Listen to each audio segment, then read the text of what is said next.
Welcome back to The Fish here on OOTP 26. As you can see, it is July 20th, and we are currently sitting at the All-Star break. You can also see that Agustin Ramirez was the top vote getter for catchers. He was actually our only All-Star. If we take a look and scroll through here, we only had one All-Star, and that was Agustin Ramirez. None of our pitchers made the All-Star game because, I don't know, they didn't get enough innings, they get overlooked. I feel like our guys always get overlooked. Is that a cause and effect of how I control my pitching staff, where I don't really trust guys to go too deep in the ball games? Maybe. But, I don't see why, Andrew Nardi couldn't make the All-Star game, 30 innings pitched. Somebody like Manuel Rodriguez couldn't make the All-Star game. Even somebody like Brian Hudson, he's got 27 2/3. Feel like he could have made it. And then even you look in the rotation, somebody like Ryan Weathers with a 97 2/3 innings pitched. Sean Manaea could have easily been in the All-Star game. Michael King you could have put in the All-Star game.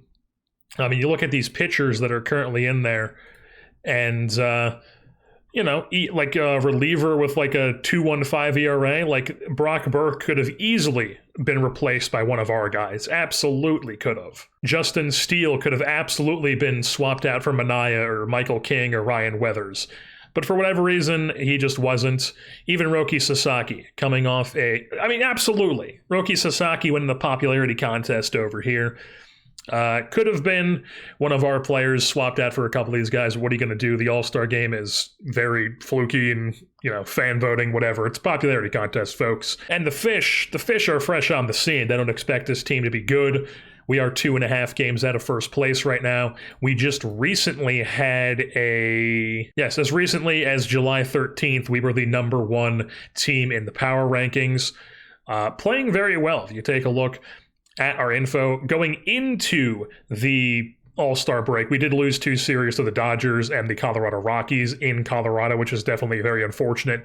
An 8-1 loss, then a 5-3 loss, but then a 10-3 win to close things out to take us into the All-Star break. But before that, you could see here, sweep of Washington in the nation's capital, sweep of Colorado at home, and then sweep of the Cubs at home as well, with 3 very well-pitched games, 3-0 win, 1-0 win in extras, and a 4-3 win.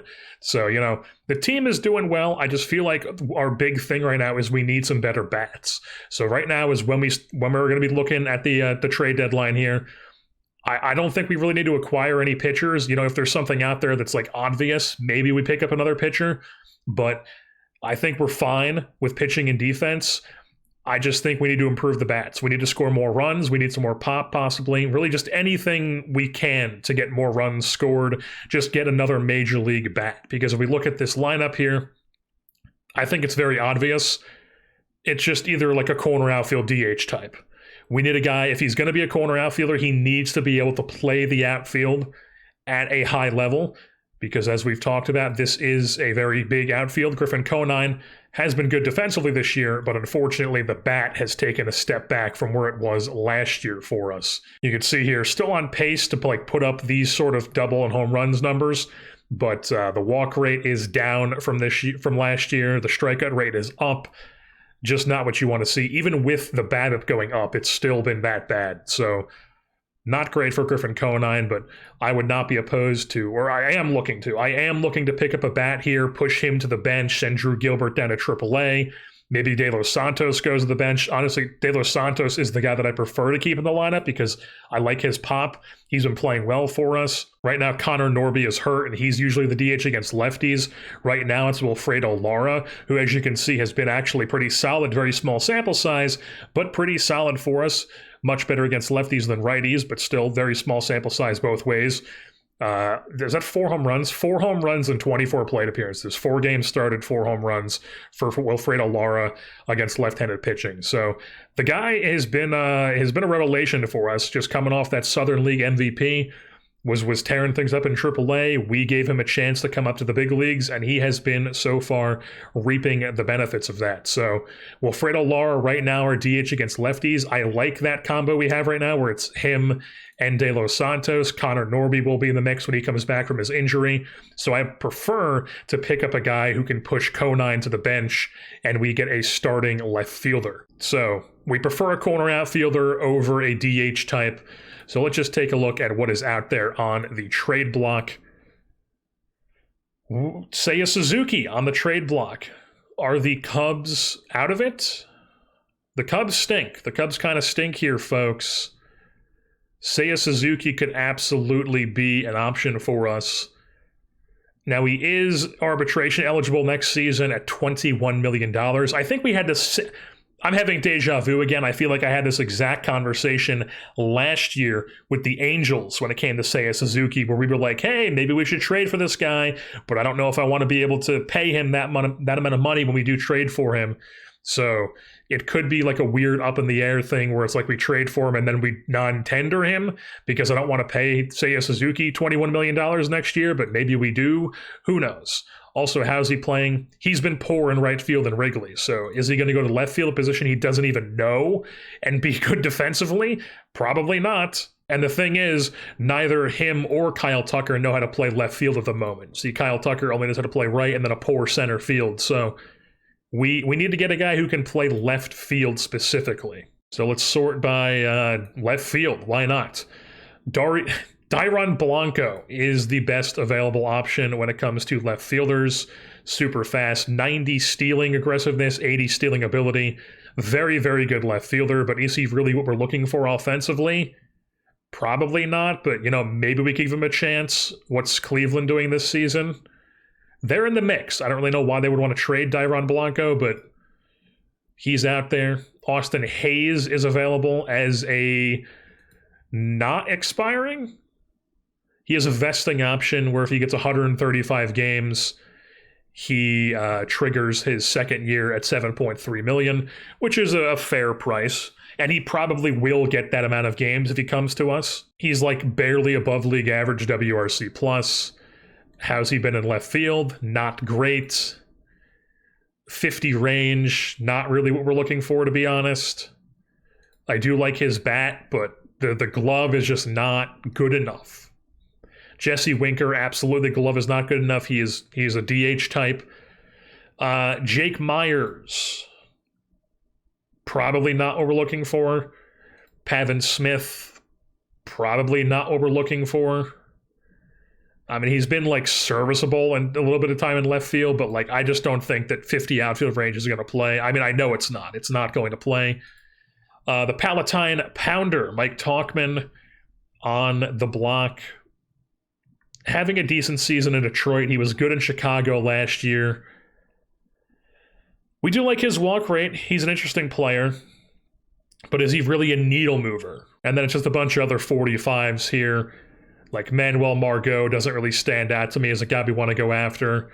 So really it's Dairon Blanco, Austin Hayes, and Mike Tauchman for me. I mean, Tauchman's a guy where he's a lefty-lefty, but he's very good against lefties. So he can come in there. He can honestly be a leadoff guy for us. Just get in there, get on base a ton, walk a ton. We don't like that his strikeout rate is so much up this season, but I don't know. Maybe he comes to us and it goes back down a little bit. Who knows? But I'd like Tauchman. So I like him. I like Hayes' bat the most, but the glove is just not good enough. If his glove was better, I would be like, yes, this is the guy. But his glove just isn't good. And you also have to take into account that he would get the 7.3 for next season. Like, this would absolutely trigger 135 games. He's already at 68. Like, he would absolutely get that with us. So we would be locking ourselves into this year and next year of Austin Hayes, which isn't the end of the world, but if he comes here and he's like a -6 ZR in left field, that could be the end of the world. The A's are, they're 47-50, 10.5 games out in the West, and they're 4.5 games out of the wild card, but like multiple teams in front of them. So yeah, they're probably out of it. They would definitely trade somebody like that.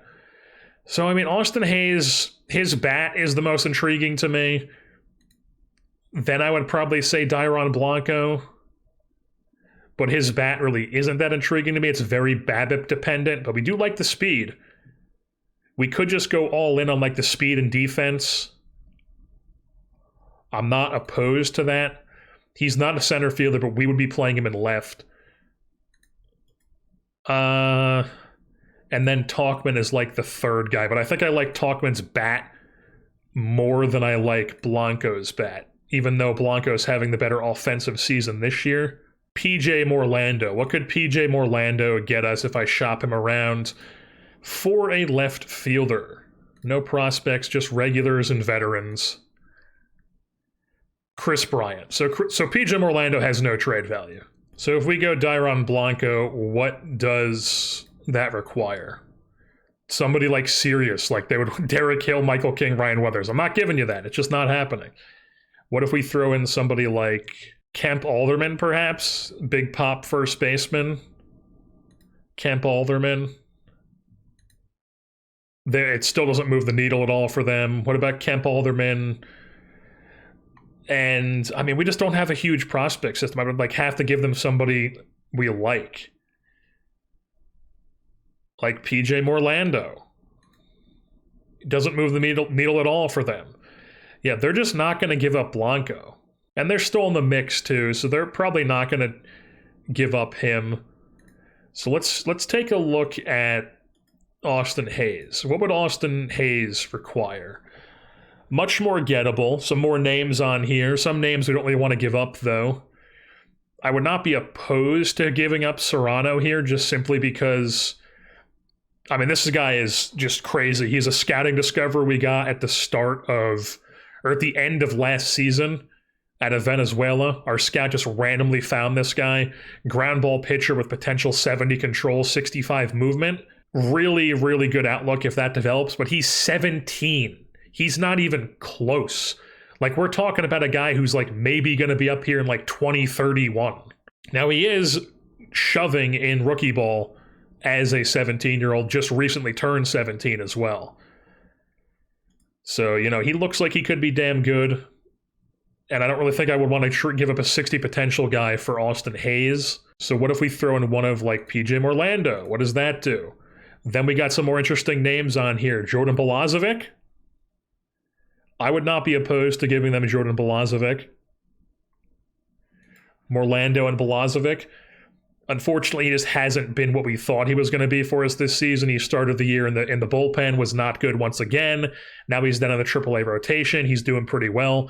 He just might be a guy who just doesn't translate well to the bullpen and is better as a starter. So, like, if we trade him, then if somebody gets hurt, our starter then becomes somebody like Christian Scott. He would move to the rotation. When it comes to the AAA guys, it would probably be like Sam Bachman would be like the next man up, who is pitching decently fine this season in AAA, or somebody like Thomas White we would give a chance. So we have some options who we could, like Robbie Snelling could possibly get a chance in the rotation as like a fifth guy if we need him, but he's really towards the bottom end. Ronnie Henriquez could go in there as well. Somebody like Mike Soroka, who's in Double-A for some reason. I should probably just put him in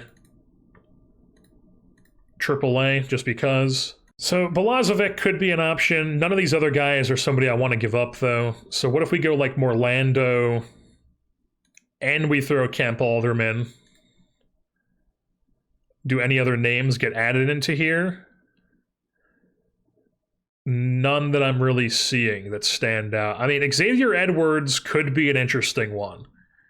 We give them Xavier Edwards, who doesn't really have any trade value at this point and doesn't really have a role on our team. He's also only on the team right now because Connor Norby's hurt. He'll be back any day now. And Edwards just hasn't panned out to be what we wanted him to be. So, like, what if we just remove Orlando and Kemp? Not Sean Kemp, but Kemp Alderman. Legalize Kemp. And we add in Xavier Edwards, and they're just straight up immediately like, yeah, we would do this. So Xavier Edwards straight up for Austin Hayes is something they would do. What if we try to, like, get an interesting reliever out of them, too? Like, maybe not JP Sears. Obviously, we're not going to get Mason Miller from the A's. Cade Cavalli is in Oakland now. Or I guess they traded for him in this. Do they like this Jack Perkins guy? They would just give us that Jack Perkins guy. So, like, I would not be opposed to this. Could be, like, also, I would probably give them somebody else if we did this, but there's this Colby Thomas guy who I like. Corner outfielder. late 20s guy. He is not on their 40-man. He's Rule 5 eligible, so we would have to decide to put him on the 40-man next season if we call him up, or in the offseason anyways, as a right-handed bat. He's kind of borderline if he's good enough to play in the corner outfield for us, but I like the bat. The 50 BABIP, the 60 gap power, the 55 power, decent speed profile with a 65 steal ability. He's like one of these AAA guys who just hits in AAA, hasn't really ever gotten a chance. I like this guy. So if I throw him on the deal, I would need to add in something else. Maybe not one of these guys, but what if I give you one of those prospects I was thinking about, like Kemp Alderman? Because I feel like we've got first base covered right now. Kemp Alderman. Now you can play some corner. Hasn't really ever shown the bat. Doesn't move the needle really for them at all. What about, does Morlando move the needle? Not really. Not really. No, it doesn't. So they what if I remove Perkins? They like this guy. So they like Colby Thomas. He's the one that's holding up the deal. They don't like Jack Perkins. I think this guy could be interesting. We're going to keep him in the deal. And Colby, I just like this guy. I think he's good. But if we make this deal, Edwards for Hayes and Perkins, I would not be opposed to that. So what is... I mean, Tauchman's just going to be infinitely more gettable, is the thing. Are there any, like, right fielders that are just better but don't know how to play, except for Suzuki? No. So really, Suzuki, and I don't think that... I mean, if Blanco's going to be that hard to get, I don't think Suzuki is going to be somebody who... Yeah, we don't even have a player who would make it work. And aren't the Cubs, like, still in it? No, they're kind of out of it. Yeah, they're out of it. Hey, Chicago, what do you say? The Cubs will not win today. But is his bat as much of a needle mover as Austin Hayes' bat would be? Probably not. Like, he would get on base a lot more. So, like, is the fact that we have De Los Santos and Lara now with the team, because like I feel like a lot of our, these guys have not been here for the full season. They're like just starting to get up to 100 plate appearances. In Lara's case, at 64. De Los Santos, he's like just recently been put in against righties, and he's struggling against righties. So if we get Tauchman, it would be more so like he would probably lead off for us, and everybody moves down a peg to where like Paulie probably hits second, Tucker hits third, Ramirez cleanup, Mauricio fifth. Then like Derek Hill, Lee, De Los Santos. But if we get Austin Hayes, we would be running the risk that our defense takes a hit, but we might have like an actual guy who could come in here and hit a bunch of doubles for us. And we would also trigger that vesting option to where he would be on our team next season as well. I think we're just leaning Austin Hayes and hoping that the fact that his rating is 60, his error is 60, is going to carry him to be able to play at least a decent left field. He's got 55 BABIP, 50 power, so maybe his BABIP plays up a bit in this huge outfield. But also isn't like the Athletics, or I guess they're actually in, I'm thinking of the Coliseum. I don't really know what they have. No, they're playing at Sutter Health. Okay. So yeah, the outfield there is quite a pitcher's ballpark. Quite a lot pitcher's ballpark. So his bat could tick up coming here. I think we're going to go with him. I think we're going to go Austin Hayes. Man, they love this Colby Thomas guy. And I don't blame him. He's interesting as hell. You get like a TCR bump or something, like you could very well envision this guy getting like a Wilfredo Lara bump. Like he's just a guy who rakes in AAA, has never gotten a chance. Would he ever really play for us? I think the trade being hung up on this guy is just funny. It's just classic me, just being like, man, this guy who might be a fourth outfielder at his peak. I really want him. I like his bat. I don't know if I want to give up this guy for him, who's like another guy who's like maybe like a seventh starter in your rotation. But yeah, I think we'll just do Edwards. We'll do Edwards and Hayes for Jack Perkins, and that'll be what we do. So Austin Hayes is going to come and be a member of the Miami Marlins. He's also a Florida guy. Obviously, Daytona Beach is not quite Miami. different part of Florida, but he's from the state. We're going to do this. So Austin Hayes, Jack Perkins coming to the Marlins, and then Xavier Edwards going to the Athletics. Boom. So I'm here just looking at what pitchers are available in the trade block, and I'm seeing Sonny Gray, who we were very seriously considering this offseason. We only have average scouting accuracy on him, but you can see here, he had a good season with St. Louis last year. He's having another good season this year, honestly on pace to do better than he had last year. 122 ERA plus, 81 FIP minus. He's walking a bit more guys, but he's striking at the same rate, and he's also giving up way less home runs this season. And he's 37. He's almost 37. Obviously, not a guy we're looking at next year. He is a guy who has a team option, but it has a $0 buyout for next year. So we'll either try to trade him during the arbitration phase or before we accept the option or whatever, or just do the $0 buyout. But he's probably not going to be on the team next season. But down the stretch, could be an interesting little pickup for us. Bring in the veteran starter. If we take a look at our current pitching staff, it would be Max Meyer, who's the odd man out. I mean, just looking at the ERAs, it's obvious, but then you look at the underlying stuff and you're like, Max Meyer, his FIP is fine, but I think he's the one who translates the most to the bullpen, I feel like.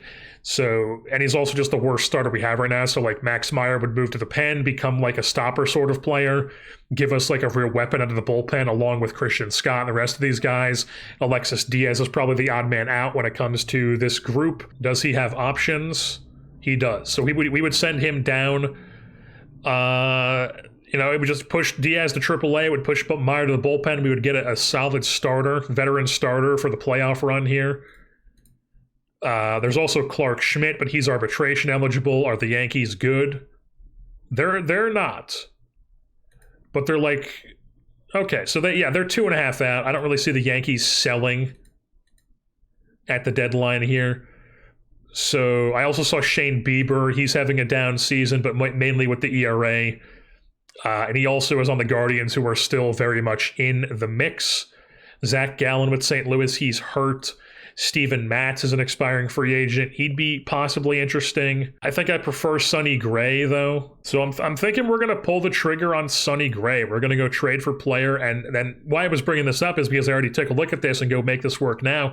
It's really not anything special. They're just kind of hey, take him. We don't think he's going to get us any value. I could just give them somebody like Anderson Pilar here, who I re-signed to a minor league deal. He's just a whatever minor league reliever. Just because it feels like it's too cheap to trade Anderson Pilar for an actual major league starter, even if he is 37 years old. In real life, this would probably be for a 17-year-old. So what if I go potential, I give him a whatever 17-year-old, Jose Castro here. What if I give them Jose Castro? Boom. They still want one of these close to the majors guys. What if I give you Jose Castro and I give you, where was he? Pilar. And Pilar. Just to make myself feel better about it, we give you a teenage guy who's never really going to be anything. And we give you Anderson Pilar, you give us Sonny Gray. Boom. That sounds good to me. Sonny Gray, come on down. Be a Miami Marlin. Oh, wow. We get a little scouting update on here. He was average. Now it's at the very high. And suddenly he's no longer an extreme fly ball pitcher. He's only a fly ball pitcher. And his home run allowed goes up to 50. It was 45. Oh, my God. You got to be kidding me. Sonny Gray tears his labrum. He makes one start for us and tears his labrum. Luckily, it's July 30th, and the trade deadline is tomorrow. So I think that we're going to go in and try. Yes, he made one start, 2 2/3 innings, got rocked around, and tore his labrum. Just a disaster appearance for Sonny Gray. I mean, that's the risk you run with pitchers. But luckily, we did not really give up anything for him. So Sonny Gray, just go right to the 60-day IL, and we will then try to trade for another pitcher. because we need to get a pitcher.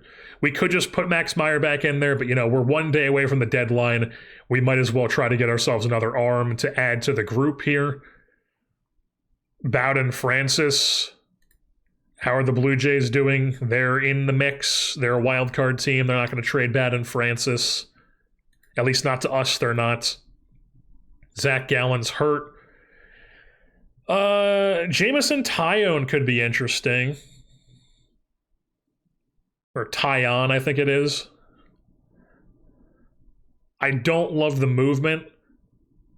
He has decent control and decent BABIP, and he's having a poor season. He's coming off a really good year with Chicago, but this year has not been great, and I believe the Cubs are not in it. So an expiring Jameson Taillon is 100% a guy that would be looking to move, but are we interested? Probably not. We'll see, though. Ronel Blanco. The Astros, are they still stinky poo-poo? They're terrible. Just god-awful. Not having a good season. Was like meh last year. We don't love the control or the movement. Walker Buehler with the Phillies, an expiring free agent, having a good year with the FIP, not so good year with the ERA. The BABIP is up a little bit. But he's having an overall good season. He's just kind of getting screwed by his defense, it would appear. Now, as somebody who's watched a lot of Walker Buehler starts in real life this season, not really something I'm trying to sign up for, but he could be an interesting option for us. Lucas Giolito, back with the White Sox, expiring contract.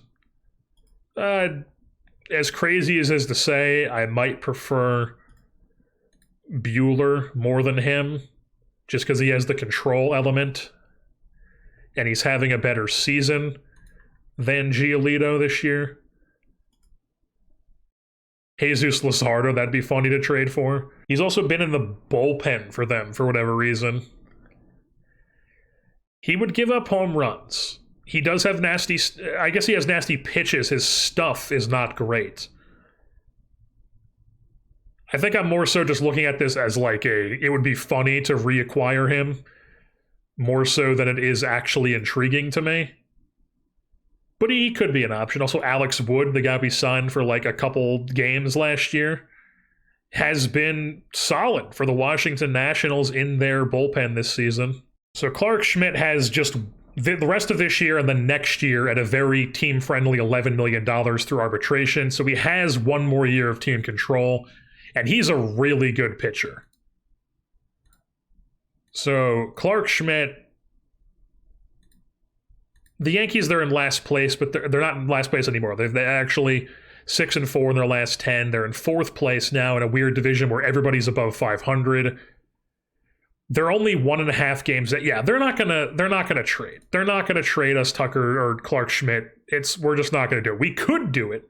Like theoretically, I could give them somebody, but I don't know. I would feel scummy about doing that. We're not going to do that, even though it is ripping off the Yankees and fuck them. Or we go with the guy who is having a rough year this year, but he did just come off a very, very good season with Chicago. Did his scouting go down a shit ton? Not really. His stamina went up, and that's the only thing that's happened to him. So these are the ratings that he was rocking with last year when he put together this 3.4 WAR season for them. And it's like the strikeout rate is way down this year, the walk rate's the same, and the home run rate is way up, and the BABIP is way worse.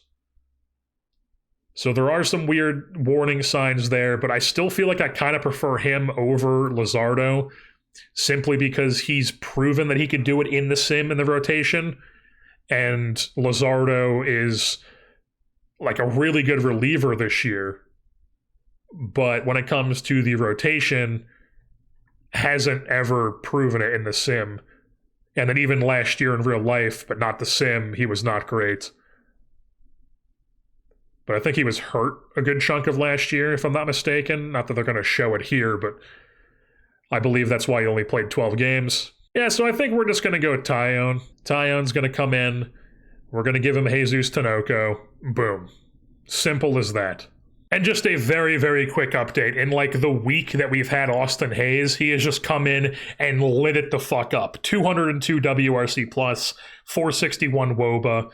He's doing the damn thing. He's got a 4-digit OPS, a 556 BABIP, and a negative ZR in left field, because of course. Folks, we're out here getting total veteran soft-tossing guy stuff from Jameson Taillon, giving us 7 innings strong, 3 hits, 1 run, 1 walk, 1 strikeout, no home runs, as we beat the Athletics 3-2.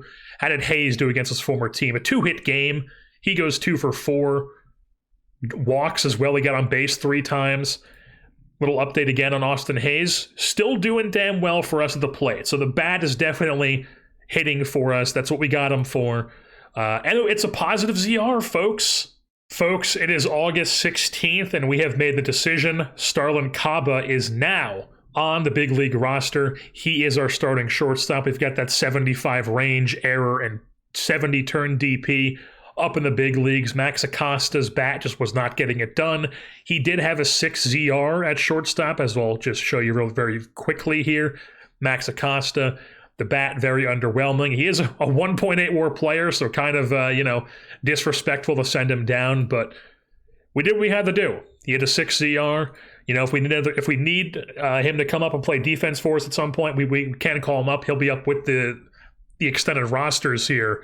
But I just wanted to get Starlin Caba up here, get him on the 40-man, and give him some time here in the big leagues, because he's earned it, and he's going to get a chance to be our shortstop here and just hopefully bolster our very good defense even more. At the moment, we have the best defensive efficiency and ZR.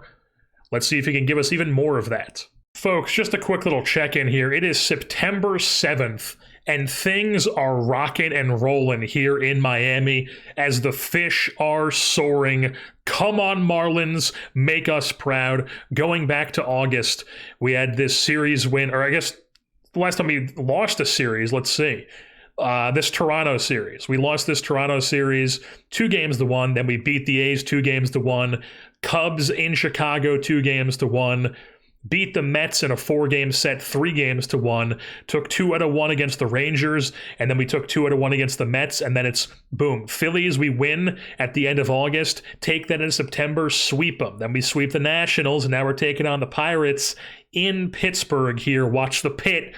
Best damn show on TV. And then boom, you take a look at that. We win the first game against Pittsburgh. Who gets the job done? Sean Manaea out duelings Paul Skeens. We're out here putting up 3 runs on Paul Skeens and the Pittsburgh Pirates here, folks. And this is a Pirates team that's kind of scrappy. I don't think they're not in first place anymore, but they are very much in the mix in the Central. And then you may also be able to notice that we are actually atop the NL East right now. So we went from being a wild card team, and now all of a sudden we're 9-1 in our last 10. We're rocking a W8 here, and we're looking like we've got the NL East. Everybody's looking at us. Eat our dirt, Juan Soto. Eat our dirt. Eat our dust, Juan Soto. How about this? Can we keep it rolling? Can we keep it rolling? Oh, finally a loss. We lose 6-1 to Pittsburgh. Mitch Keller goes 8 innings, 1 hit, no runs. Ryan Weathers, not a great performance from him or Christian Scott in the bullpen. But, can we win the series? We can indeed. That's another series win for the Fish, as Jameson Taillon gets knocked out early. Injured, diagnosis pending. He's actually been really good for us, folks. 8 starts. He's been really, really good. You can see right here, the strikeout rate not great, but we've been making him get outs. We've been doing some Brewers type shit where you're like, how the hell is this guy getting outs with like their whole rotation? And Taillon been getting it done. Hopefully this is not anything serious, but it's a pitcher. I'm just always defaulting to his elbows pulled pork whenever I see an injury pop up. But luckily, the bullpen picks it up for us. Funderburk goes 3 1/3. Peguero gives up 2 runs, but then Hudson locks it down. Perez did decently well in 2 1/3, and then Max Meyer gets the save, his 6th of the season. Now that he's been, I know when I did check on him the first time, he was lights out in the bullpen. Yeah. I mean, what else do you want from that guy? He has a 12.17 ERA plus. Let me repeat that. He has a 12.17 ERA plus. So let's just keep watching here until we lose a series. Taking on Atlanta here, did that just not... No, it's just taking forever. 9 to 10 months. So his elbow's not a pulled pork. It's his rotator cuff that, he's got Derek Carr syndrome out there. So Jameson Taillon, add him to the 60-day IL. And Max Meyer has been so damn good in the pen for us that we're going to give Josh Eknes a shot here in the bullpen, and we're going to move Christian Scott to the rotation. So Eknes is going to come up here, the man from the Woodlands, Texas, which I believe is also where Taillon is from, is he not? It is indeed. Very, it's a hot place for athletes. A lot of athletes come out of the Woodlands, Texas. Anybody who's, pays attention at all is going to notice that. Eknes is going to come up here to our bullpen. Christian Scott is going to move into the rotation here. Boom, we've already got him set up to be the usual thing. So he's going to go to the rotation, hopefully, figure out some stuff there, give us some innings down the stretch. And then Eknes, we're going to pop here into the middle relief role and give him mop up secondary, and we'll avoid high leverage. We don't want to throw this guy into the fire. We have the luxury to be able to do that. So he can come in here and just kind of get his feet wet here in the major leagues down the stretch, as we are in the middle of a goddamn playoff race here, as I'm just, stumbling my way through the menus here. So let's see, can we win another series? Boom, that's another series win locked up, another 3-2 victory. Braxton Garrett goes 5 2/3. Outduel Schwellenbach. We get just enough hitting from the boys. Brooks Lee, I should mention, he's actually started to come around here offensively. He's up to a 2.7 WAR, a 98 WRC plus. We look at his splits here. You can see July and August and September, he has been on fire. Brooks Lee out here doing the damn thing. And now we're going back, looking at the schedule. Can we sweep the Atlanta Braves? Bang! That's another sweep. Taking on the Phillies in a 4-game set. How about a mop? Nope, we lose the first game. Oh, no. Disaster. Kyle Tucker, strained oblique, 5 to 6 weeks. Not what you want. So this man's got to go to the IL, and now we got to figure out who's going to be our right fielder. I should also mention that we did actually claim Alec Thomas, off waivers. For those of you who've seen the kind of short-lived D-back series I did a couple of years ago, this guy obviously used to be a highly touted player for the D-backs organization, hasn't ever really panned out. He was having a decent season, or he had a decent small sample size in the big leagues. They waived him. I was like, hey, you're 26, you're open season once you hit that point. So we claimed him. He can play all 3 positions very well. He's got a really good personality, good speed profile. He's got a good contact gap power situation here. So I was like, hey, let's claim him. I think he got off to a hot start with us. Once we claimed him in August, he was okay. But he hasn't really done much for us, but he's definitely more of a bench player. So I think at this point, it's either Drew Gilbert or Griffin Conine we sent down, and he immediately got hurt. So he fractured his finger. He's hurt for us. You can see here Balazovic got hurt as well. Sam Bachman got hurt. CJ Alexander got hurt. All sorts of injuries down in the minor leagues. So basically our only option here for right field is Drew Gilbert, because if we add somebody to the 40-man right now, they won't be able to play in the playoffs here. Oh, I also forgot to. We had this Ronnie Simon guy up because he was down in AAA raking. So Ronnie Simon's going to go back down. We're going to call it Max Acosta to be backup infielder. And I guess Drew Gilbert's our guy. Him and Alec Thomas. It'd be better if we had a right-hander to call up, but we don't. Gabriel Gonzalez is a right-hander, but do we trust him to come up? And he's also not on the 40-man already. I don't think. No, he is. He is on the 40-man. Okay. So we could call him up. He hasn't. Once again, his power and eye still haven't developed. He is unhappy, but it doesn't say he doesn't want. It does not say that he wants to be in the big leagues here. Is his glove good enough to play? Is another thing with him. How has Austin Hayes been in left field? He's been hanging on. He's been serviceable enough. He has not been a negative. That's we'll take that, especially with how good his bat has been here in Miami.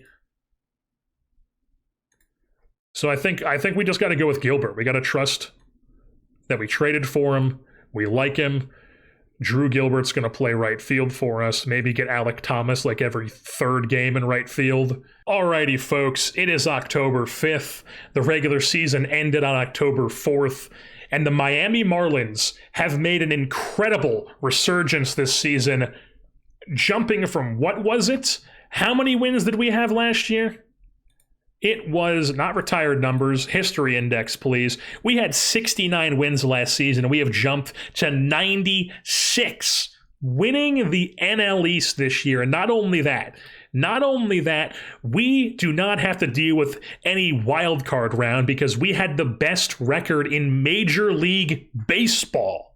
Not even just the NL East, the best record in Major League Baseball, going from 69 wins to a MLB leading 96 wins, even with finishing the year 4-6 without Kyle Tucker. And then I should also mention, we had another injury happen in Max Meyer, acute elbow soreness after 7 to 8 weeks. Remember, we moved him to the bullpen, and he was shoving in the bullpen, although kind of towards the end, the FIP started coming up. Probably his walk started catching up to him here. But unfortunate. We do have a lot of depth arms, though, so I'm not too concerned, but it is definitely going to be a hit, especially with, Tyone missing, Kyle Tucker after 2 to 3 weeks, so he'll probably miss the first playoff series, assuming we advance, which is obviously not a given, considering this is our first playoff test that we're going to have. But overall, just an incredible year. Now, we don't have the best run differential, I will say that. Very, very good at plus 86, but not the best in the league. The Rangers were better than us in that category. The Orioles were better than us. We were better than the Central winners in the AL, so that's good. And as well, not even in the NL Central, though, the Brewers plus 92, they beat us there. The Dodgers are plus 162, they beat us there. They had a minus 7 run differential. So, you had some teams getting unlucky, so that leads to us with the best record in Major League Baseball. But, 96 wins, definitely nothing to slouch at, plus 5 on the differential on the Pythagorean there, but still a very, very good team here in Miami as we win the NL East and lock ourselves into that playoff top seed here in the National League. So taking a look at how we did this season, you could see things started off very hot in April, then kind of treaded water in May, dipped down in June, then back to scorching hot in July, very good in August, very good in September, and then 3-1 in October. And you can see here with the bats, they started coming along. We started scoring. They're still only 12th in runs scored, but somehow we just do it. We pitch and defense our way to the best record in baseball here, the best batting average in the National League at 256, the 5th best WAR, 7th WOBA, 3rd in hits, 9th in home runs, tied for 6th in extra base hits, and then 2nd in least amount of strikeouts. Stealing a decent amount, but not getting a lot of value at it, which is kind of a downgrade from last year. So still not hitting home runs, still not scoring a ton of runs, but somehow we're hitting for average. We're not striking out. We're putting the ball in play. We're getting hits. We just have not been great at scoring runs somehow. I just maybe running into outs. Maybe that's what's happening. I even lowered our aggressiveness and whatnot. And of course, Clayton McCullough's, starting to be like, hey, I don't want this stuff to be to change. Now that he's had one good season, he's already being like, I control the stealing. And then moving on to the pitching side of things, that's where this team really shined. 2nd in ERA overall, 2nd in starters ERA, 4th in bullpen ERA, 2nd in least amount of runs allowed, 2nd in WAR, 1st in hits allowed, 1st in opponent's average, 1st in BABIP, 4th in home runs allowed, 8th in base on balls, but that's kind of just always something that is a result of just how I build my pitching staffs. I just kind of usually, if a guy has 45 control, that doesn't really put me off, so I kind of just end up having a lot of walks. But you can see here, it does not affect the overall depth, the overall effectiveness of our pitching staff. 3rd in strikeouts as well, and then the best defense in the National League this season, which was just a huge upgrade from last year where we had the worst defense. Just another huge turnaround for this team this season. And then we take a look at these good arms for us. Now, we've already gone over the fact that all of Sonny Gray, who pitched 1 game, Jameson Tyone, who pitched 8, very, very good starts for us. He's out with a torn rotator cuff. Max Meyer has the acute elbow soreness where he was serviceable in the rotation, but then had a really good bullpen stint, and now he's going to miss the playoffs, unfortunately. Teodo got hurt in spring training, and then Kyle Tucker as a bat out for 2 to 3 weeks. He will miss the playoffs. So we go back to the pitching staff here, sort by innings pitched.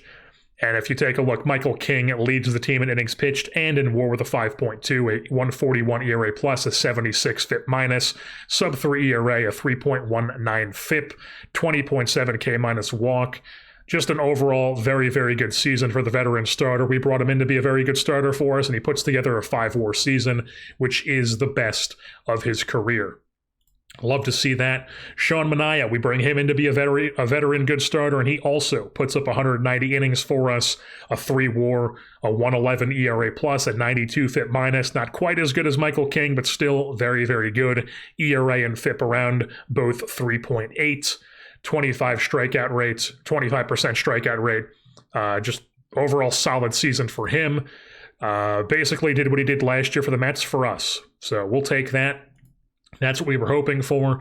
Ryan Weathers, he comes in, throws 167 innings. The FIP, exactly league average.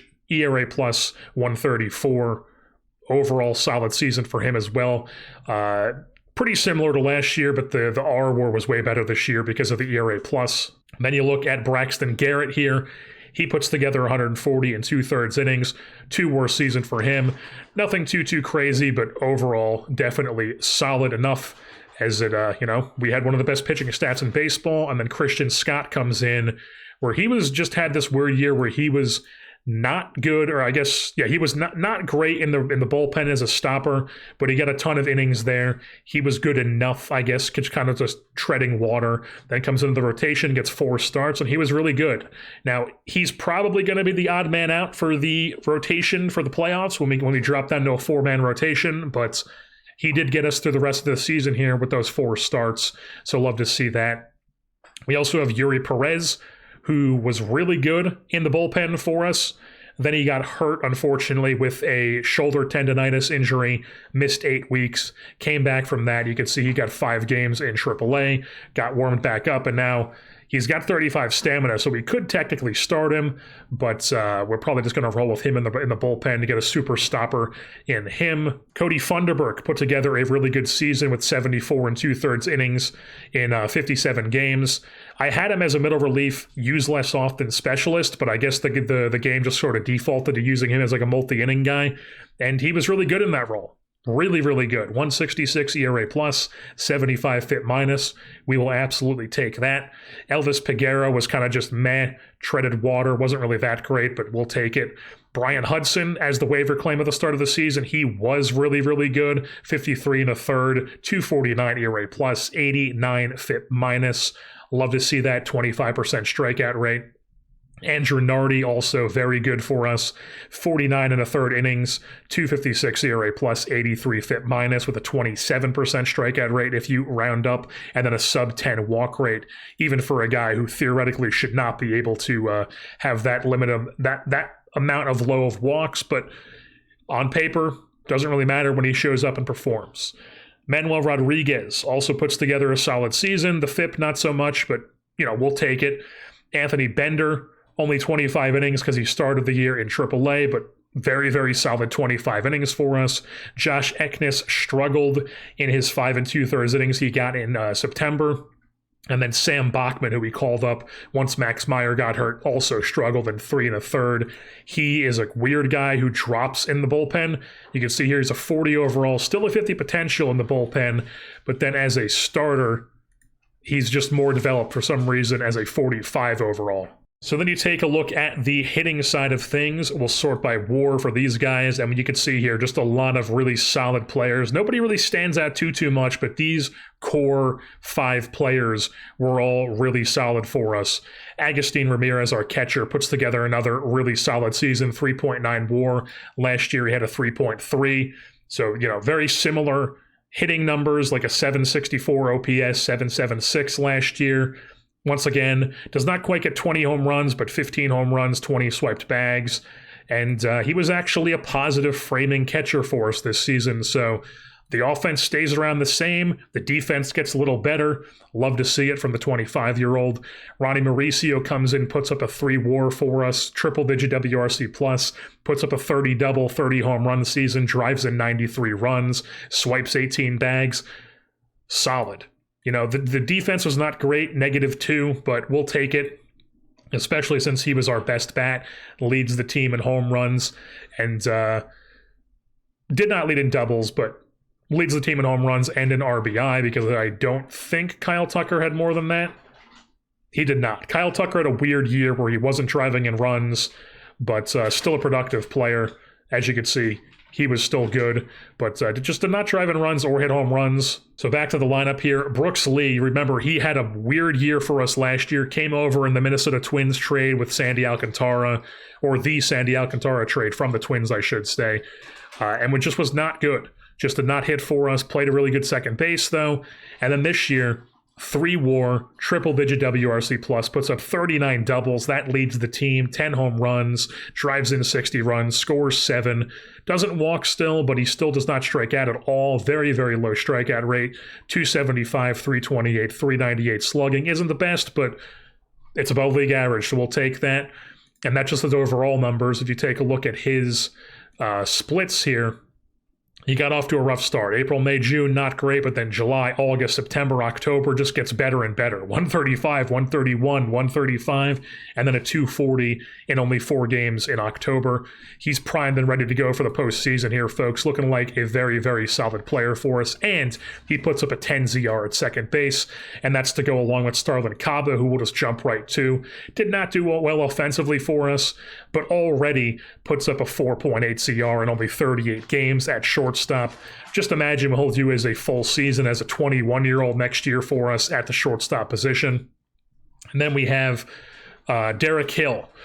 Not quite a 4 WAR season, but he does put up a triple-digit WRC plus, 2.8 WAR, 24 doubles, 16 home runs. I think that's been the weirdest thing for me, is that he's actually hitting like 15 home runs a season for us, which is just something that's never been his game, but he's still an elite center fielder. Maybe not elite, but a very, very good 8 ZR in center field. And then we also have a much better defense around him, which is also very good.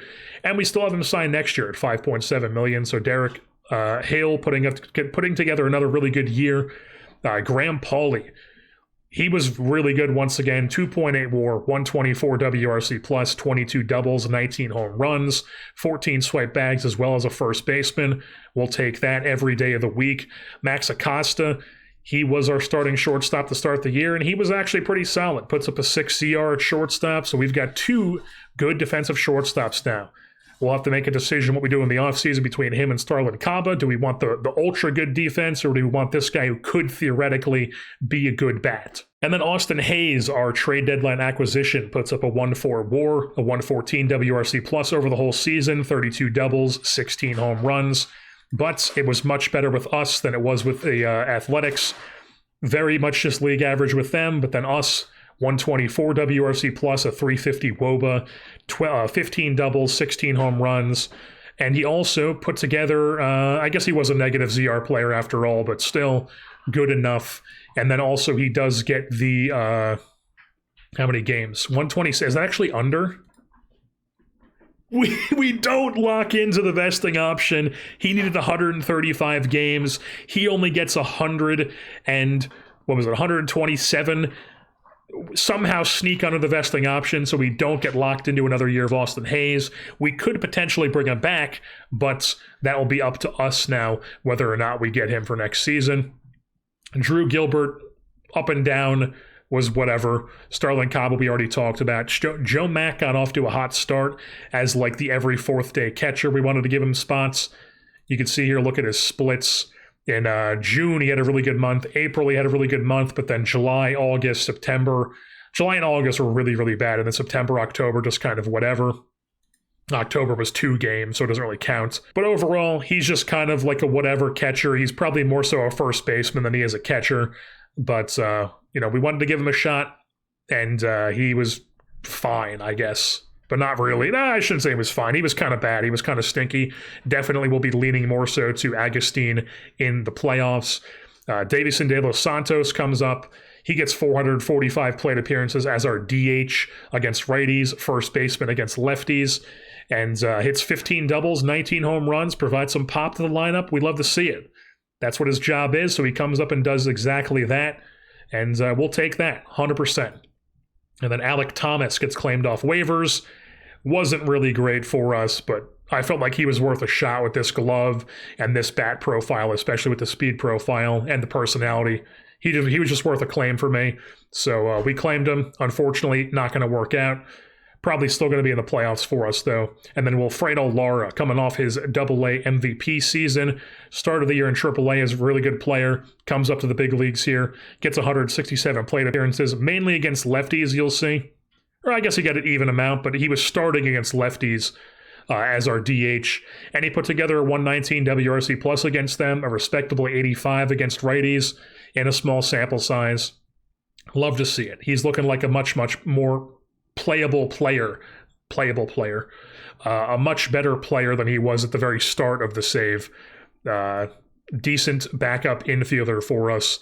And then Connor Norby, just very unfortunate season for him. He got hurt a couple times, just kind of lost his starting spot, entered the year as our starting DH, had a negative WAR because he's just not good defensively, and he wasn't a good hitter, so really no value to the team for us. Very unfortunate for him. But those were the bats this season. If we just take a look at the around the league now, when it comes to the batting leaders, you can see Riley Green led Major League Baseball in batting average. Vinny Pasquantino's up here. Home runs, you had 3 guys with 40 plus. That's Shohei Ohtani, Aaron Judge, and Anthony Santander with the Toronto Blue Jays. O'Neal Cruz led the league in RBI. OBP, of course, was Juan Soto with a 448. Slugging was Francisco Alvarez, the catcher for the Mets, then Soto behind him. OPS was Juan Soto. The WAR leader was Gunnar Henderson, then Bobby Witt, and Michael Harris in center field for the Atlanta Braves, and then Soto and De La Cruz up here as well. Runs was Soto. He had a monster season, but then Brooks Lee getting himself in a top 5 in doubles. Love to see that, just kind of out of nowhere. You got Jacob Wilson up here, the man who doesn't walk and doesn't strike out. Is that kind of what he does in this too, as I accidentally click on Jackson Merrill? Yes, does not walk, does not strike out, but he puts the ball in play and hits a ton of doubles. 50 doubles out there in the Athletics new stadium, or I guess the Athletics AAA stadium they're playing in. And wasn't it like not very inducive to doubles? You go to the A's here and you take a look at their team settings. Yeah, I mean, he's putting up 50 doubles in that ballpark. That's seriously impressive. And then stolen base leader was Bryce Terang of the Milwaukee Brewers. You had Enrique Bradfield Jr. up with the Athletics. The Baltimore Orioles traded him there. Puts together a 2-WAR season where he steals a ton of bags. Probably plays really good center field for them, yep, but does not really hit. Doesn't really get on base enough either. Swipes 46 bags, even with a 284 OBP. Juan Soto once again leads the league in total base on balls. OPS plus Juan Soto, obviously. Of course, also in WOBA. And then you take a look at the pitching side of things. The ERA leaders, 4 and 5, Michael King and Ryan Weathers from our staff. Shohei Ohtani leads the league. He's probably just going to win MVP again because he gets 40 home runs and has a sub-3 ERA on the pitching side of things. And then look at this, old man Yu Darvish with a 2.82 ERA. That's crazy. 185 innings as a 40-year-old with the Padres. Michael King, top 5 in wins. Save was Colin Ray with the Toronto Blue Jays somehow. Pitcher WAR, Michael King, top 5. There you go. And he was actually second in the National League in WAR. Only Logan Webb was above him, who was not in the ERA. And he had more wins than Logan Webb. But then innings pitched was Logan Webb. So, we might get like Michael King second place Cy Young votes this season. He might finish runner-up to Webb. But you could see a scenario where he wins it too. So we'll have to see how the voters vote. But definitely going to be up there, I would say top 5 in Cy Young. And then Logan Webb led the league in complete games as well because he's the modern day workhorse. Strikeouts, Michael King was top 5 in that. Paul Skeens, of course, led the league. Strikeouts per 9 was Michael King, top 5. Walks per 9 was George Kirby with Seattle. Home runs against leading the league was Bryce Miller, now in Cincinnati. How'd they get him? It was, that is not the trade. Of course, it's just broken when I look at that. So we'll go to the history, and in exchange for Gavin Lux and Gabriel Starks was a throw-in. Gavin Lux is actually good in this universe. So, trading Bryce Miller, trading from a strength to upgrade their bats, I feel like that's probably fine for them, especially since Bryce Miller is probably a guy who doesn't really age well in this game, like the high BABIP, high control, not great movement or stuff. Probably not somebody who... Like I remember last year, he probably fell off a cliff like pretty quickly is what I remember last year with the Angels sim. And then whip, Michael King was top 5 in that as well. Ohtani leads in that. Ohtani leads in FIP, leads in ERA+. Michael King and Ryan Weathers top 5 in ERA+. Michael King top 2 in R-WAR, just 0.3 below Ohtani. That's seriously impressive. Weathers has the best, or I guess the second best BABIP, listed below Kershaw. They both had 240. Opponent's average, you get Weathers and King, 3rd and 4th respectively. Michael King is 5th in win percentage. Quality starts was Michael King. Logan Webb was number 1.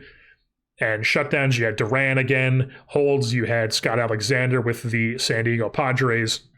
And then on the fielding side of things, you have zone rating was Bobby Witt, Lindor, Bradfield, the rookie. De La Cruz is on here as well. And framing runs was Patrick Bailey. Jake Rogers with the Texas Rangers was up here. Horrible offensively, but puts together another very good framing run season. Then Ramirez, actually 2nd in catcher's ERA because our pitching staff is so good. Rogers, I mean, he's just such a good defensive catcher. Caught stealing percentage, highest in the league. And then 2nd in framing runs. Really, really good. And there you have the playoff bracket for the 2026 postseason. The Marlins and the Dodgers get the byes in the division series, or straight to the division series of the byes in the National League, and then the American League, you have the Orioles and the Twins.